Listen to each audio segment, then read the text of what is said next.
Everyone, in the previous videos we have discussed what is search with warrant and the related provisions to it. So now in this video we'll study what is search without warrant and some points regarding it. So now let's start the video. Do watch the video till end.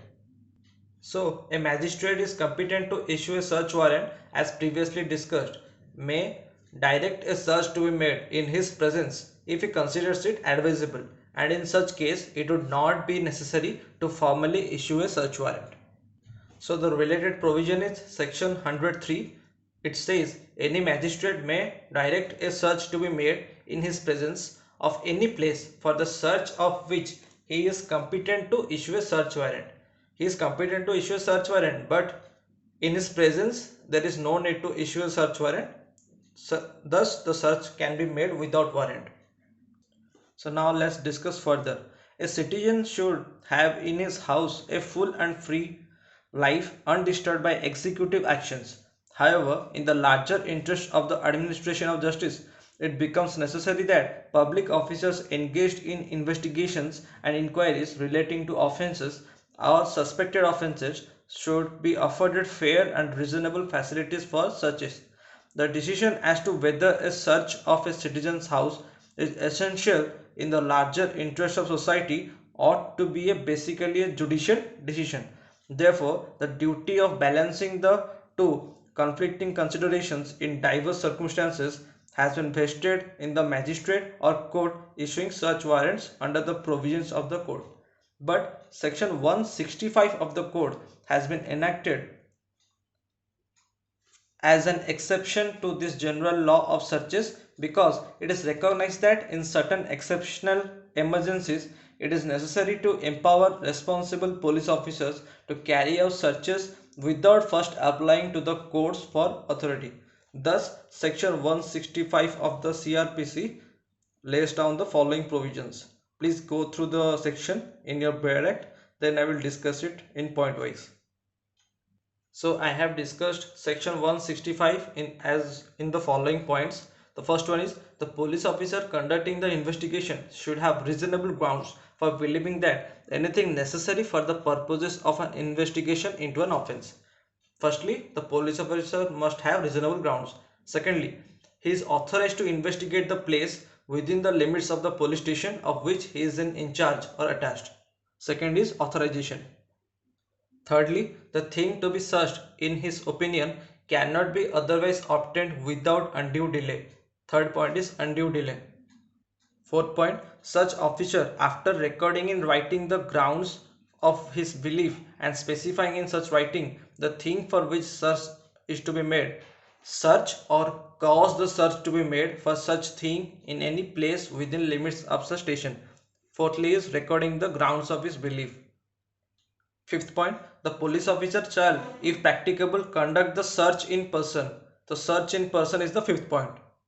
Sixth point, if he is unable to conduct the search in person and any other competent person is unavailable, then after recording the reasons in writing, require any subordinate officer to make the search. Sixth point is subordinate officer can make the search. Seventh point, he shall deliver to such subordinate officer an order in writing specifying the place to be searched or thing for which search is to be made, and then that subordinate officer may search those.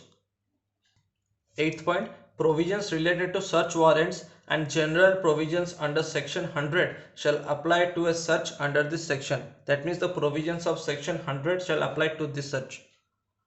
Ninth point, copies of any record in both the above cases, that is in point 4 and 6, shall forthwith to be sent to the nearest magistrate empowered to take cognizance of the offences. And last point, owner of the occupier of the place searched shall be given a copy by the magistrate free of cost. So these are the 10 points regarding section 165. Please go through it. Now let's see section 166, which is a continuation of 165. The officer in charge of a police station may require another to issue a search warrant.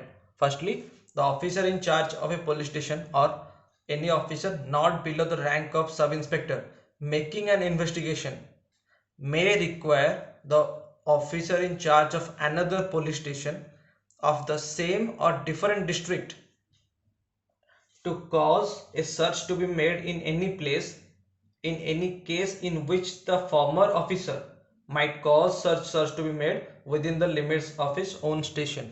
This is the first point. We will have an example. Secondly, such officer on being so required shall proceed according to section 165 and forward the thing found to the officer in whose request the search was made. Thirdly, if delay is likely to be occasioned, the officer in charge of the first police station may search himself as if such place were within his own police station. So now let's look an example. Suppose there are two police stations A and B. Officer in charge or any officer not below the rank of sub inspector of police station A is making an investigation. He may require the officer in charge of police station B, which is in the same district or another different district, to cause a search to be made of any document or person in the jurisdiction of police station B. Then the OIC of police station B may proceed to make the search according to section 165, and if delay is likely to be occasioned, then OIC of police station A will search himself or cause the search to be done. So this is all about 165 and 166 that deals with search without warrant. Please like and subscribe the video.